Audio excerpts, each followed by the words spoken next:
palihog ta sa pagtindog atong kwaon nato mga Biblia o gabrihan nato sa Book of Revelation chapter number 2. Magbasa tagi sa verse in verse 10. Revelation chapter 2 in verse number 10. Nangingon dinhi ang pulong sa Dios, fear none of those things which thou shalt suffer. Behold, the devil shall cast some of you into prison, that ye may be tried, and ye shall have tribulation 10 days. Be thou faithful unto death, and I will give thee a crown of life. Ang mensahe nato karong hapon kay kung ikaw ibutang sa pagsulay. If you will be put to the test. The Bible says, the devil, no, gingon din nga ang yawa kuno, according diri sa atuang gibasa, ang yawa kuno mubalhog sa pipila kaninyo ngadto sa bilangguan. The devil will cast you into prison. Unsa may kanang spiritual nga kahulugan ana mga higala.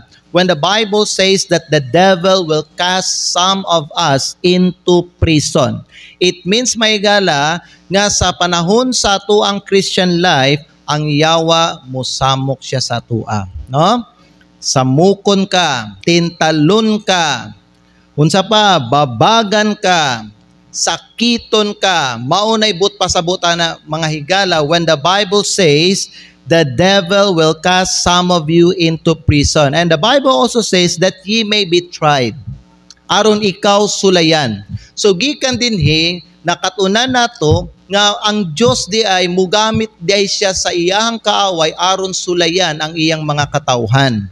So sa panahon mga higala nga kita samukon sa atong kaaway, babagan ta sa atong kaaway, tintalon ta sa atong kaaway, importante mga higala nga kita mo barog jud ta.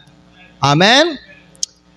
It means, mga higala, when the Bible says that ye may be tried, it means that while the devil is troubling you, ang Diyos mo sulay pud siya sa imuha. You know, kana ang ato ang makita o makatunan sa kinabuhi ni Job.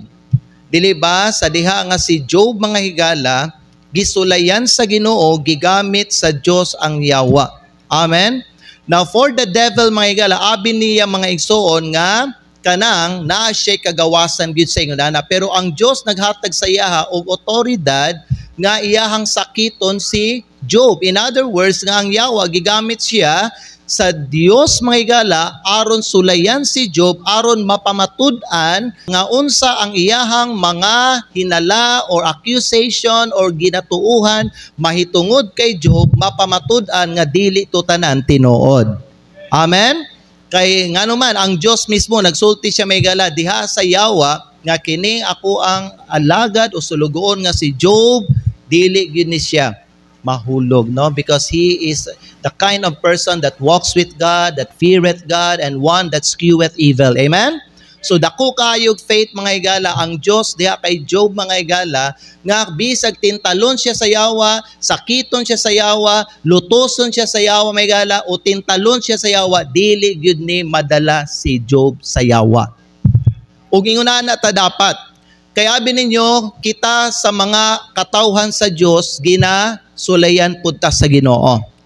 And often ginagamit sa Dios ang yawa, and that is, you know, usa sa mga parts sa iyahang mga parts sa iyahang kining plano o kabubuton mga higala nga gamiton sa Dios ang yawa aron lig-unon gihapon ang kinabuhi sa mga Kristohanon. Now ang yawa pwede gyud na siya gamiton sa Dios aron sulayan ta niya mga higala. Gi-challenge ni sa Ginoo, mao ni ang challenge sa Ginoo diha sa yawa. And importante mga higala nga pag i-challenge sa Ginoo ang yawa sa panahon nga tintalon ta sa yawa ug sulayan ta sa Ginoo, ipakita nato nga tinuod ang kanang ginasulti sa Ginoo sa yawa mahitungod sa atoa. Kay you know what, for many instances, for many cases mga higala, no, ang yawa, ma-prove niya nga unsa ang iyahang ginatuuhan bahin sa mga uban nga mga Kristohanon tinuod. Like for example, ay kana siya gasimba lang man na siya kay gipanalanginan nimo na siya Ginoo. Ay kana siya maayo lang na siya karon sa iyahang kinabuhi tungod kay abunda kayo siya. Pero sulay gani nga kwaatanan ang gihatag nimo sa iyaha tungluhon kana niya. Tanawa muundang na siya og simba. Tanawa di na mga lagad sa Ginoo. Tanawa di na siya mag-visit. Kanang iyang pag-alagad niya karon kuan la tungod lang na kay gipanalanginan nimo siya. So kung kita mga higala aware ta sa inana kay mao man gunay nakita nato nabasa nato sa Biblia. Kay kana ang pagtuo ni Satanas nga ang rason nga nung kamo ug ako nangalagad sa Ginoo nagasimba hangtod karon tungod kay gitagaan tag trabaho, tungod kay gipanalanginan ta sa Ginoo, tungod kay naatay maayong negosyo, tungod kay hanay atong kinabuhi, tungod kay kumpleto ta, tungod kay wala kay tay ginaatubang o ginadala nga mga bugat o lalom o dagko nga mga problema. So ang pagtuo sa yawa nga kung kwaon ni tanan sa Ginoo, kita kuno dili na ta musunod sa Ginoo o dili na ta mga lagad sa Ginoo. So atong i-prove diha sa yawa nga unsa ang iyang ginahuna-huna bahin sa tua dili na siya tinuod. Kay atong ipakita sa yawa nga bakakon gyud siya. Usay may galabanon sa kinabuhi sa uban nga mga Kristiyano no, mapamatud-an gyud nga tinuod ang hunahuna sa yawa bahin sa ilaha. Amen. Kay balo ba ka sukad nga giluwas ka sa Ginoo, ang Ginoo may gala naa siya pagsalig sa imuha. Mo na nga bisan ng yawa gamito niya aron nga sulayan ka. Mo na ang Ginoo musulti sa yawa tintala na buhata tanang gusto nimo buhaton sa akong anak. Tanawa ipakita niya sa imo nga unsa ang imong hunahuna bahin sa akong anak dili na siya tinuod. Pero nabi mga uban nga mga Kristiyano nga pag sila sulayan og tintalon mukwit sila sa Ginoo. Dahil mga uban muundang sila tama? Ikaw mga higala kay aware na kaani nga maugyud ni ang hunahuna sa yawa bahin sa imuha ipakita nimo bisag unsay mga sitwasyon moabot sa imong kinabuhi nga dili tinuod ang ginahuna-huna sa yawa bahin sa imuha. Dili siya bano nga kana ipakita nimo sa yawa nga unsa ang iyang pagtuo bahin sa imuha nga maayo lang ka kung naa kay kwarta, maayo lang ka kung naa kay panalangin, maayo lang ka kung wala kay problema. Pero kung naa kay problema, pero kung wa kay kwarta, pero kung pahit ka karon, di jud ka magsimba ba? Ingon ana ang hunahuna sa yawa sa atuang tanan diri. And you know what? Pila ka mga Kristohanon nga ilahang gipamatud-an, gipakita gid nila may gala nga unsa ang hunahuna sa yawa bahin sa ilaha tinuod gid siya. Kay nga naman ning undang man sila. Nya mo anang yawa ay kanayang pagtuo dili na tinuod. Atik lang na. O tanawa gani tintalo na ko na siya. Sa mukha na siya be. Mukagat na siya sa kontemptasyon. So tintalon sa yawa, pag mukagat gani sa temptasyon, o tanawa Ginoo, dili tinuod. Dili tinuod yung pagtuo sa imuha. Pike. Amen. Ngano yun na ng yawa? Ito kaya nga yawa may gala is accuser siya eh. Accuser siya sa brethren. Usa na sa iyahang mga title niya. Muna, kita importante sama sa gingon o gisulat ni Apostol Pablo may gala nga kinahanglan kita nga magmaligon, mubarog, magtindog kita sa atong pagtuo. Nga naman, dinhi sa kalibutan, ginata kita sa yawa.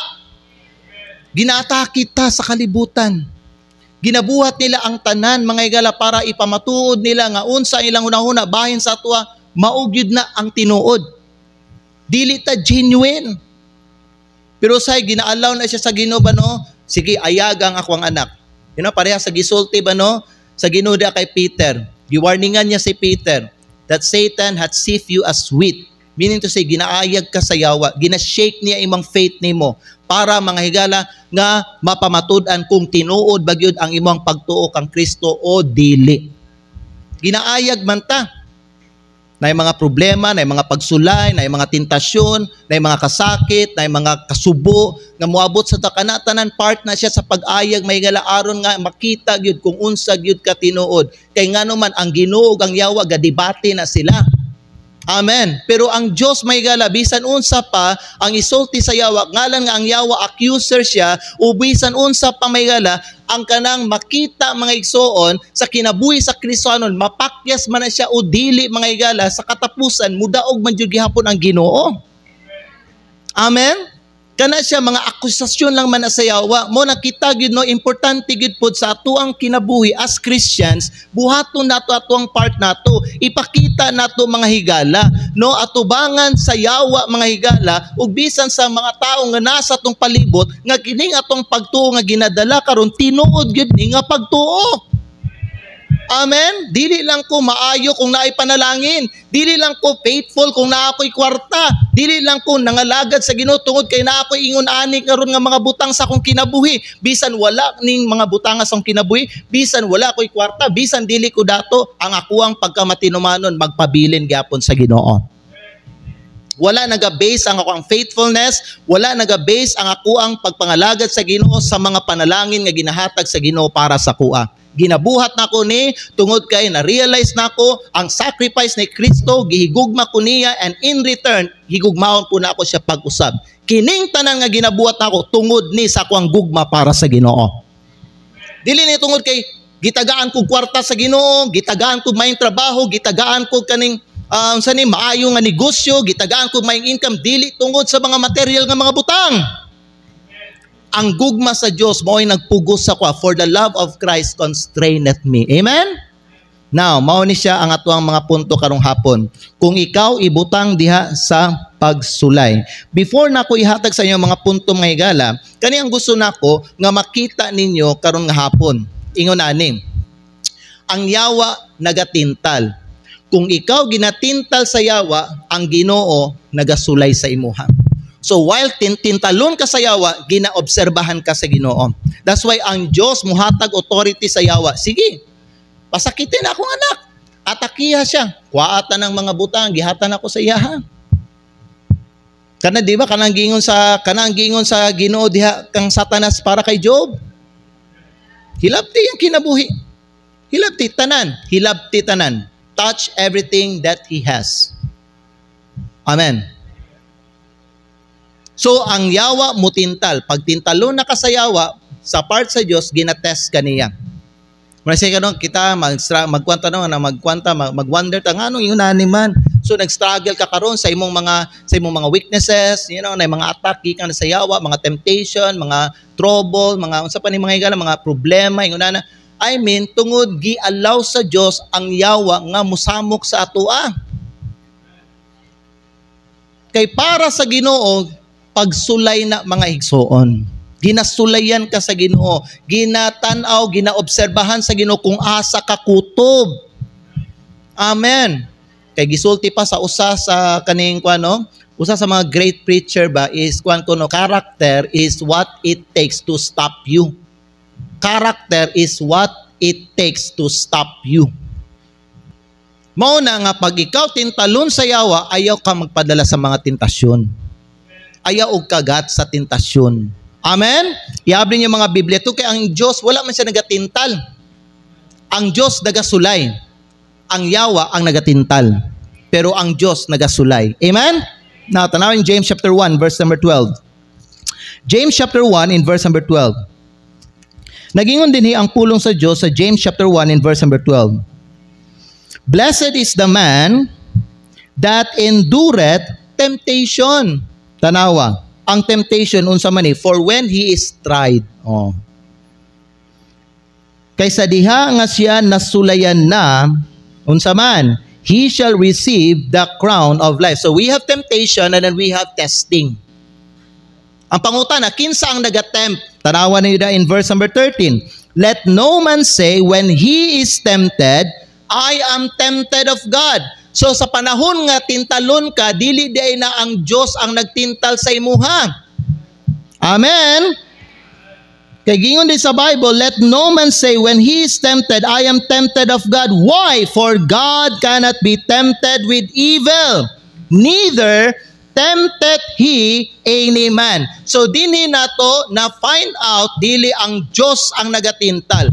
Ang Dios nagasulay apan ang yawa ang nagatintal.